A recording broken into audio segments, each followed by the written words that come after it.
ketika kita Gini mau itu mengangkat bilas ya lambung pecah atau memberikan pecah nutrisi bukan itu soalnya. sampai tertib. Kemudian kita Tapi kurang butuh maju deh. plester, ya kita butuh plester. Terus infus perlu nggak? Nggak perlu, kita kan nggak mau pasang infus. Iya. Nggak pakai infus ya.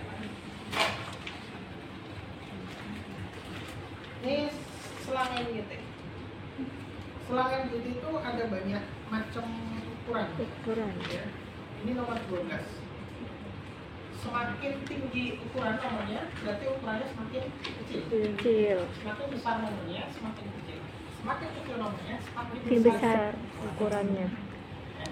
Kalau untuk dewasa biasanya kita sesuaikan dengan jari kelingking pasien. Jari kelingking pasien. Pak, pasien saya hidungnya kecil, tangannya bengkak Pak, disengat coba ya jangan. Berarti Kemudian ukurannya kecil banget ya. kalau seumpamanya kita mau melakukan pasangan ini, paling tidak kita sesuaikan dengan lubang hidung pasien. Ya, lubang hidung pasien. Jangan kita menggunakan selang yang dia lebih besar daripada lubang hidung. Tapi jangan juga yang paling kecil.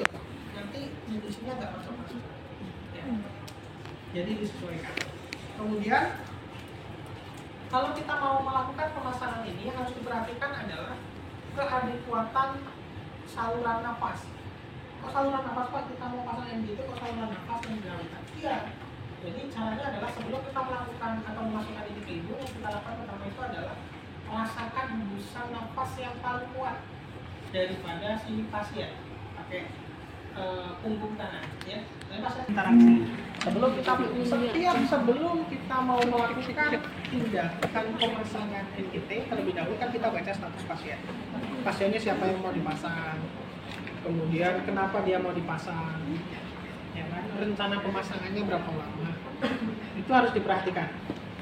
Oke, yang pertama setelah kita pastikan, kemudian kita persiapan alat nih, kita persiapan alat dan lain sebagainya. Setelah alat semua disiapkan, jangan lupa wash your hand, cuci Tangan. Berapa langkah? 6 apa 7? 7 apa 6? 6 langkah ya. Kalau saya sukanya 7 ya. Kalau dia pakai 6 boleh nggak? Boleh. Tapi saya sukanya pakai 7. 7 terakhir apa? Biasa salam dulu. Assalamualaikum Bapak. Ya, pasien sadar atau tidak sadar tetap komunikasi harus dilakukan. Ya, perkenalkan saya perawat Ikhwan yang pagi ini kebetulan dapat shift pagi dan hari ini saya harus melakukan pemasangan NGT sama Bapak. Berdasarkan data yang saya baca, Bapak tadi pagi habis minum alkohol ya karena istrinya selingkuh. Jangan dibahas itu juga. Jadi Pak, dari data yang saya baca, Bapak tadi pagi habis konsumsi obat-obatan. Sudah dimuntahkan Pak? Belum. Di rumah sudah minum susu? Udah. Ya, biasanya orang-orang yang mau bunuh diri itu udah nggak termotivasi untuk hidup. Oke. Sekarang perutnya gimana Pak rasanya? Munek-munek. Ya. Pak, karena ini sepertinya racunnya sudah dikonsumsi banyak dan akan beresiko diabsorpsi oleh tubuh. Untuk mencegah hal yang tidak diinginkan, maka harus dilakukan yang namanya bilas lambung. Tujuan saya melakukan bilas lambung itu adalah mau mengeluarkan apa yang sudah dikonsumsi oleh ya. Sehingga ketika nanti kita keluarkan, kemudian kita bersihkan, kemudian nanti akan kita evaluasi dan kita berikan obat-obatan terapinya untuk mencegah agar tidak terjadi shock ataupun yang lain sebagainya. Kurang lebih begitu Pak, nanti nggak lama kok pemasangannya, nggak sakit juga ya, sekitar 5 menit nanti sudah kita pasang dilakukan di sini. Sebelum saya lakukan pemasangan ada yang mau ditanyakan tidak? Setuju ya pasang ya? Jangan lupa tutup tidak ya, tetap privasi pasien itu harus dijaga, jangan lupa tutup ya. Kita evaluasi di fase prainteraksi, menjelaskan sudah, perkenalan sudah, kontrak waktu sudah, tutup tirai sudah ya. Setelah selesai baru kita siapkan ya. Semuanya kita siapkan. Dan satu lagi, untuk mengecek apakah dia sudah masuk lambung atau belum, itu bisa menggunakan stetoskop, bisa juga kita pakai gelas berisi air ya. Kalau seumpamanya pakai stetoskop kita tidak mampu mendengarkan, ya pakai gelas isi air. Kalau pakai isi air kita masukkan ke air ternyata ada udara, cukup, berarti masuk paru. Ya, tapi kalau dia diam atau mungkin malah tersedot, ada air yang tersedot sedikit, oh berarti dia masuk lah. Ya, prinsipnya itu untuk validasi. Ya, kita persiapkan dulu. Yang pertama kita siapkan perlak dulu. Ya, perlak itu dipasang di mana? Di bawah pasien. Ya, perlak itu dipasang di bawah. Pak, saya bantu. Ya. Kita dorong, sedikit. Biar nggak kemana-mana nanti cairan.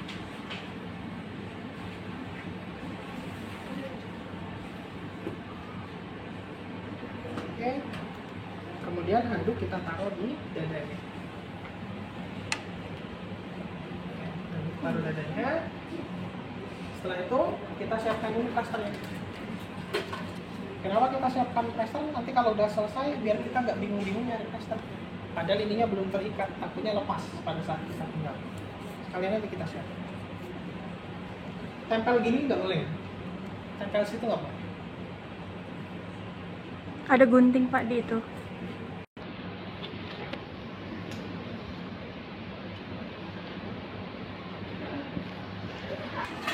Ya, setelah selesai, kemudian kita siapkan alatnya, pastikan semua alatnya terkunci. Ya, jangan lupa ini langsung dipakai.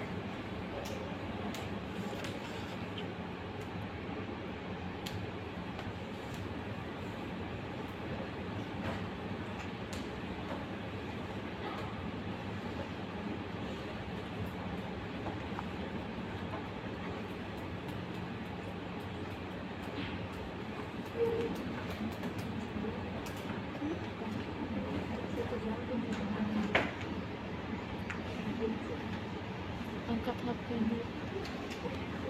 dulu.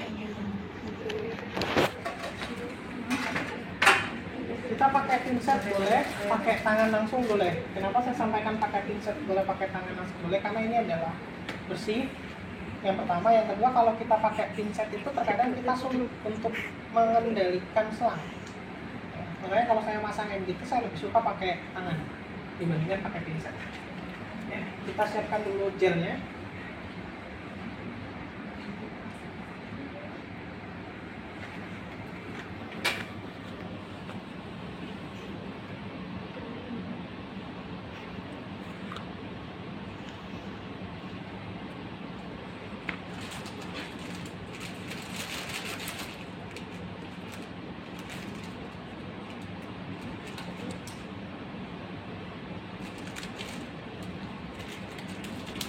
Ya, pas ini boleh, kemudian kita taruh di bak instrumen karena bak instrumen itu bersih dan ini sebenarnya nggak boleh masuk di bak instrumen ya, karena ini gunting plaster, ini gunting plaster ya, gunting yang ada cenilnya ini namanya gunting Plaster. itu nggak boleh masuk bak instrumen.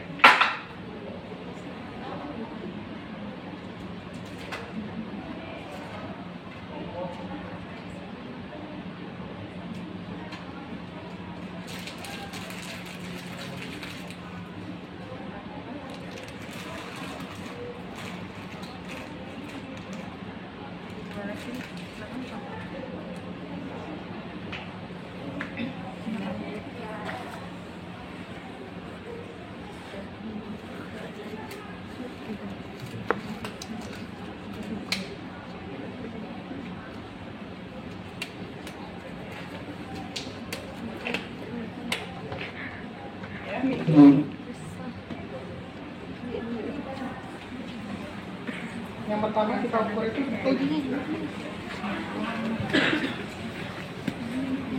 Kelihatan.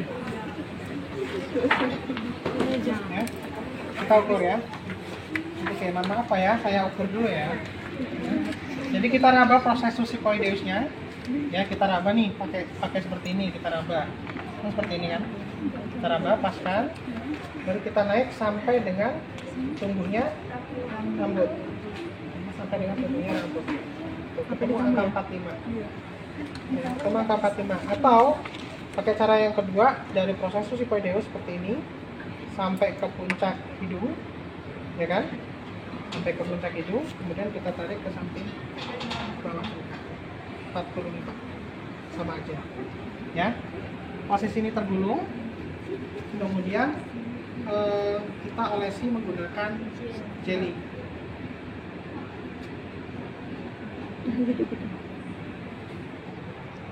Dan dibanyakin nggak apa-apa, dibanyakin nggak apa-apa. Biasanya saya hanya ujungnya saja. Ada yang suka dioles dari atas ini sampai bawah sini, ada yang suka, tapi saya nggak suka. Kenapa? Belepotan, belepotan. Saya lebih suka gitu. Oke. Posisi pasien itu harus difleksikan. Kalau nggak difleksikan nggak bisa. Oke, Pak, ini kita sudah mulai mau pasang ya. Nanti mohon kerjasamanya. Kalau ini sudah masuk hidung, jangan dilawan ya, jangan dimuntahkan, jangan dilawan, jangan didorong. Jadi ditelan.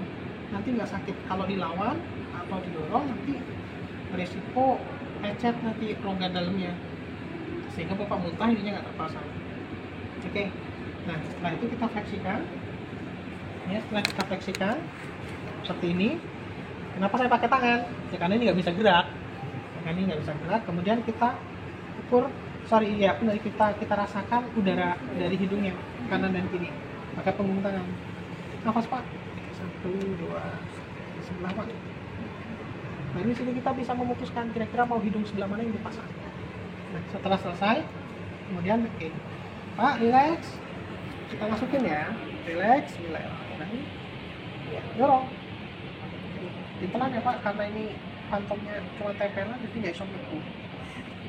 Ya, kemudian tembusnya ke belakang. Ya, mau kayak apapun nggak akan tembus. Oke, relax.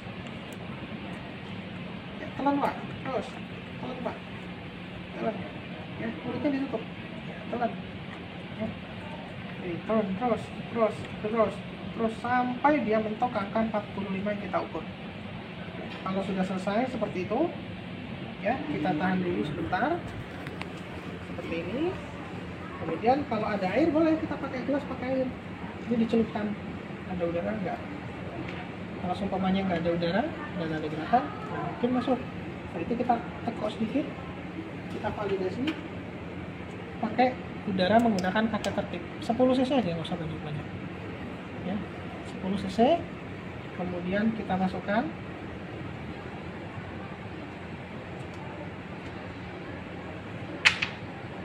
Seperti ini, kita dorong, kemudian kita pasang stetoskopnya. Oke, relax apa ya? Ini kita pertahankan, jangan sampai dianya terlepas. Oke, gaster itu ada di sebelah bawah prosesi podius, agak sedikit ke kanan. Tekan. Langsung gitu. Kalau dengan suara pluk, oh sudah masuk. Setelah selesai masuk, baru kita kunci. Ya, hal pertama yang dikunci itu yang di atas dulu. Ya, taruh di atas, kemudian kita kunci.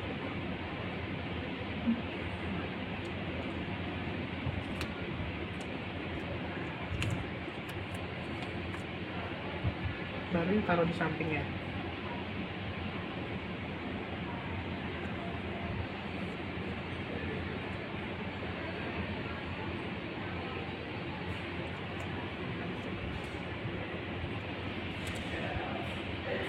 Ya, baru di sampingnya. Kalau seumpamanya kita tidak pakai kateter tip seperti ini, dilepas nih kateter tipnya.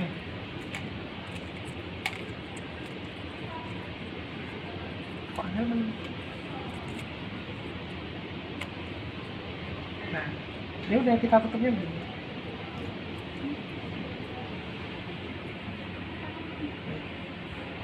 Ya, ini taruh di atas. Ya. Jadi kalau semuanya nggak kita pakai, udah gitu. Taruh posisinya di atas, jangan kewer-kewer di bawah, di atas pasien. Pasien pakai bantal nih, ya kan? Ini udah selesai semua. Ini kalau semuanya udah selesai ya, pasien pakai bantal. Nah, ini taruhnya di atas. Nah, di sini, ya kan? Kalau ini pasien beneran dia nggak akan rewel-rewel ya. Sini ya. Sudah. Yang penting jangan rewel-rewel. Ya. Kemudian setelah selesai kita bilas lambung. Apa sih yang dinamakan bilas lambung? Bilas lambung itu saat kita mau membersihkan lambung. Sebelum kita bersihkan lambung, ya kan? Nah, kita tarik dulu isinya apa? Kita buka, namanya cek residu. Residu itu adalah cairan yang sudah ada di lambung. Kita cek dulu. Warnanya apa? Kalau warnanya sama dengan makanan yang dia makan tadi, bukan racun ya. Oh berarti aman. Tapi kalau seumpamanya warnanya kok merah, coklat, hitam, nah berarti harus dibilas.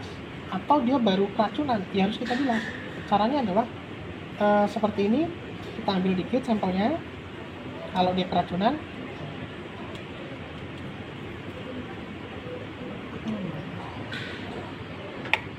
kalau dia keracunan, kemudian ini dibawa ke lab.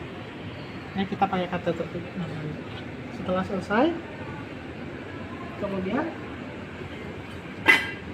pakai NaCl, ya pakai NaCl, diusahakan yang dingin. NaCl dingin, dimasukin ke kulkas bukan ke freezer.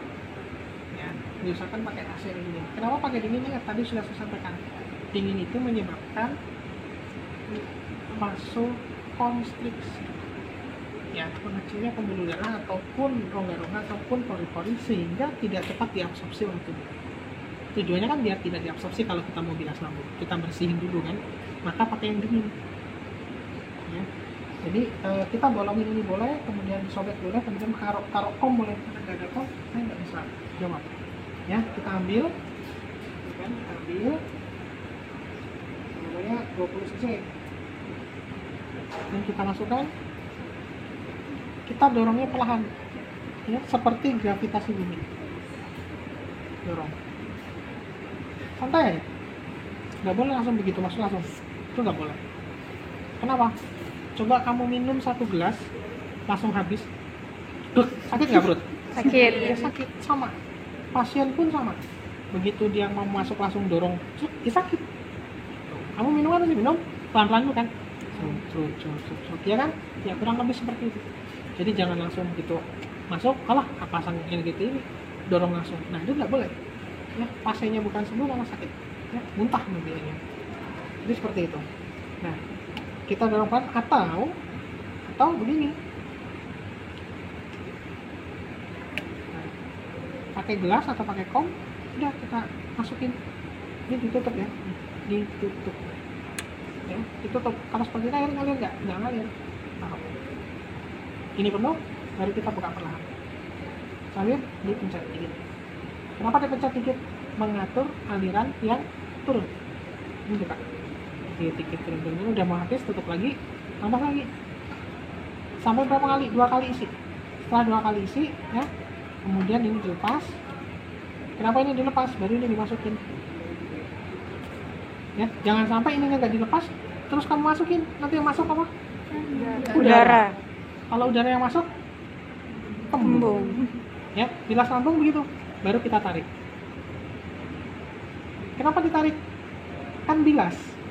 Untuk Maka mengeluarkan. tadi yang dimasukkan 2 kali ini, maka yang dikeluarkan minimal 2 Kali. Kok minimal 2 kali Pak?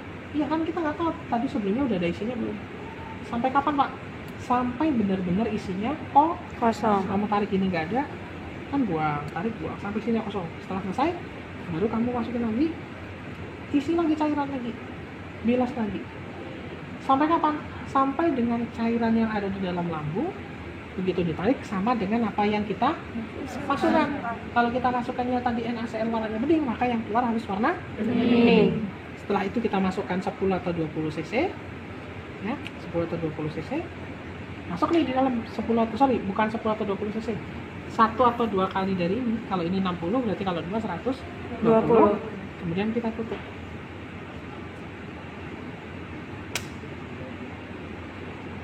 Oke, kalau kita tutup berarti di dalam lambung isinya ada 60 atau sampai dengan 120 cc kan? Ya. Kita diemin dulu 30. Setelah 30 menit apa yang kita lakukan? Evaluasi. Bagaimana cara mengevaluasi? Masukin lagi, ya kan? Tarik lagi, cek residu. Cek residu. Apa yang dicek? Cairan yang ada di dalam lambung. Isinya apa? Kalau semuanya kita tarik, lihat isinya ternyata masih merah. atau coklat atau hitam. Oh berarti masih terjadi perdarahan. Darahan. Maka dilakukan bilas lambung Lagi. Bagaimana caranya? Sama dengan yang tadi. Terus dimasukin 120, keluarkan, buang. Masukin 120, keluarkan, buang. Itu masukin, baru disimpan. Pak, tapi kok itu masih merah terus ya Pak ya? Begitu dimasukin, tarik, masukin, tarik. Ya berarti sampai dia bening. Kenapa dia masih merah terus? Berarti terjadi perdarahan di Lambung. Itu kenapa ininya harus pakai yang dingin? Kenapa yang dingin? Membantu menutup pori-pori yang dia mengalami ruptur, sehingga darah tadi yang keluar itu tertutup, berhenti. Sama halnya kalau kayak kalian kena pisau, kayak kalian jatuh, dikompres pakai air dingin, pakai air es. Tujuannya biar apa? Memarnya itu nggak kemana-mana, biar darahnya itu mampet. Ya, itu kenapa pakai yang dingin, bukan es ya, dingin. Itu kenapa kalau di rumah sakit biasanya saya selalu menyimpan NaCl itu paling tidak 3 atau 4 botol atau flakon. Jadi teman-teman kalau dulu ngambil ini saya marah. Kenapa saya marah? Kamu boleh ngambil dari sana, tapi begitu selesai kamu harus ngisi lagi sejumlah dengan yang kamu pakai. Jadi ketika ada kasus sewaktu-waktu ada pasien yang harus bilas lambung, kita tinggal pakai. Itu. Ada nggak itu materinya di semester 1 sampai semester 8? Nggak ada. Nggak ada materinya. Kitanya yang berpikir.